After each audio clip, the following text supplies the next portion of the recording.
Hello friend, আইসেস kitchen স্টোরিতে আপনাদের সবাইকে স্বাগত।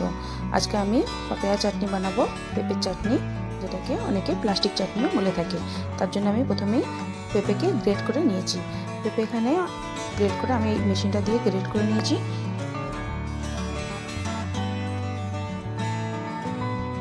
মেশিনটা দিয়ে আমি গ্রেট করে নিলাম সবগুলো পেঁপেকেই।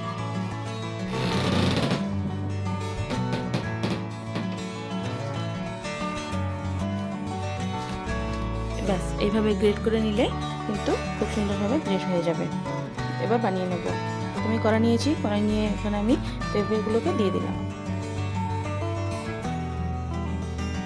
গ্রেট করা পেঁপেগুলোকে আমি এখানে সব দিয়ে দিলাম।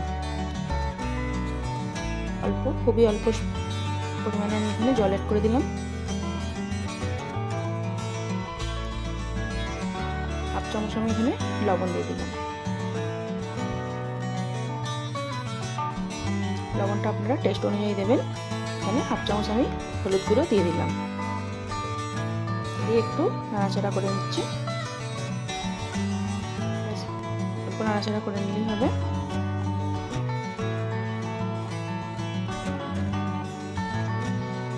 হলুদ আর লবণ দিয়ে পেঁপেটাকে আমি খুব ভালোভাবে সিদ্ধ করে নেব। এটা সিদ্ধ করতে আমার প্রায় 10 মিনিট বা 15 মিনিট সময় লাগবে। 10 থেকে 15 মিনিট এটা ঢাকনা চাপা দিয়ে রেখে দিলে ভালোভাবে সিদ্ধ হয়ে যাবে, আর পুরো জলটাই কিন্তু শুকিয়ে যাবে। দেখুন, পুরো জলটাই শুকিয়ে গেছে। এবার আমি এটাকে একটু নাড়াচাড়া করে নেব।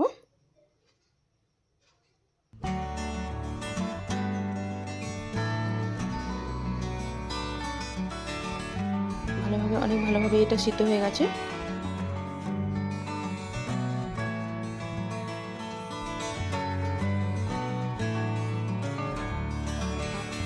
আমি অ্যাড করে দিলাম 1 কাপ পরিমাণ চিনি, দিয়ে আমি পুরো চিনিটাকে মিশিয়ে নেব।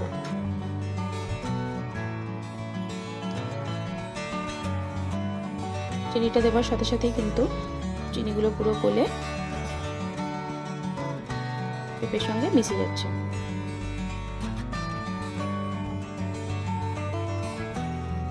চিনিটার সঙ্গে পেঁপেটাকে অনেক ভালোভাবে মিশিয়ে নিতে হবে।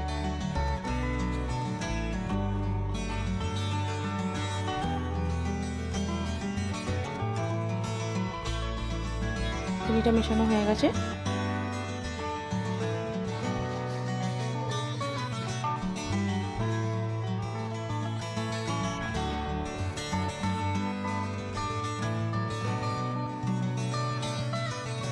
এর মধ্যে দিয়ে দেবো আমি একটা তেজপাতা, যেটাকে আমি দুভাগে ভাগ করে নিয়েছি। দিয়ে দিলাম অর্ধেক কেটে রাখা লেবু, পাতিলেবু দিয়ে দিয়েছি পুরো অর্ধেক। আমি এটাকে ভালো করে পাতিলেবুর জুসটা দিয়ে দেবো।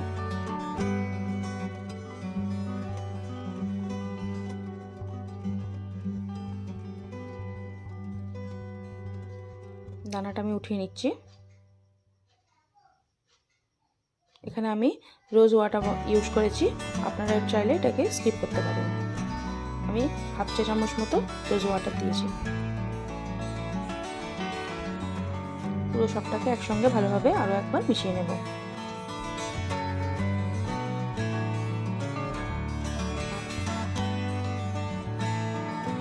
রোজ ওয়াটারটা দেওয়ার জন্য কিন্তু অনেক ভালো ফ্লেভার হয়। এখানে আমি অ্যাড করে দিলাম ফুড কালার। এটাও পুরোটা অপশনাল, আপনারা চাইলে স্কিপ করতে পারেন। ফুড কালারটা দিলে কিন্তু অনেক ভালো, অনেক সুন্দর একটা কালার হয়, যার জন্য দেখতে অনেক বেশি ভালো লাগে। দিয়ে দিলাম আমি কাজুকে, ভেঙে রাখা কাজু বাদামকে আমি এখানে কিন্তু অর্ধেক পুরো পেস্ট করে নিয়েছি, আবার কিছুটা দানা দানাও আছে, দেখতেই পাচ্ছেন। আপনারা চাইলে কিন্তু গোটা কাজু বাদামও ব্যবহার করতে পারবেন।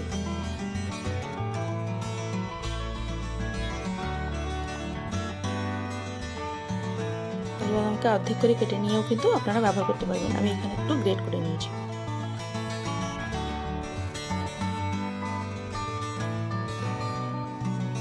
এবার আমি ঢাকনাটা চাপা দিয়ে 5 থেকে 6 মিনিট আমি সময় হতে দেব। এরই মধ্যে আমি আলাদা একটা প্যান বসিয়ে দিয়েছি, এতে আমি তরকাটা করে নেব। ফোড়ন দিয়ে দেবো আমি এখানে প্রথমেই আমি সাদা তেল নিয়ে নিয়েছি, আপনারা চাইলে সরষের তেল দিয়ে এটা করতে পারবেন। প্রথমেই আমি 1 চা চামচ মতো সরষে দিয়ে দিলাম। এখানে আমার হাফ টিস্পুন আছে, তার জন্য আমি 2বার দিলাম। শুকনো লঙ্কা ভেঙে দিয়ে দিলাম।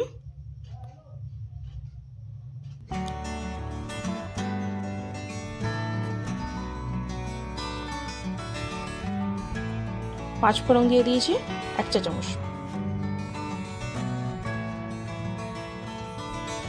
ব্যাস এগুলোকে সবগুলোকে একটু ভালোভাবে ভেজে নেব।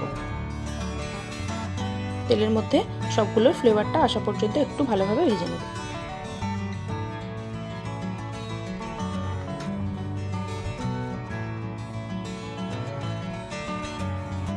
ব্যাস ফোড়নটাও আমার রেডি হয়ে গেছে। এবার আমি পেঁপেতে অ্যাড করে দেব। পেঁপে চাটনিটাও প্রায় হয়ে এসছে, এবার আমি ফোড়নটা দিয়ে দেব।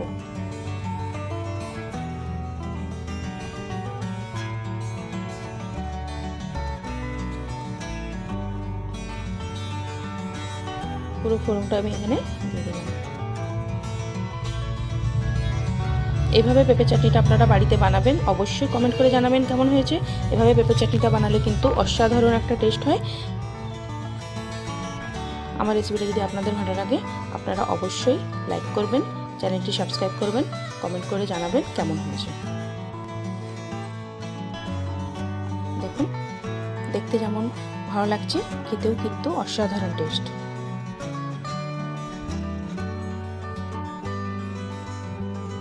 ব্যাস রেডি হয়ে গেল আমার পেঁপে চাটনি। পেঁপে পাপায়া বা যে যেমন প্লাস্টিক চাটনিও বলতে পারে, এটা অনেকজন অনেক রকম নামে ডেকে থাকে। ব্যাস আমি এবার সার্ভ করে দেখাবো।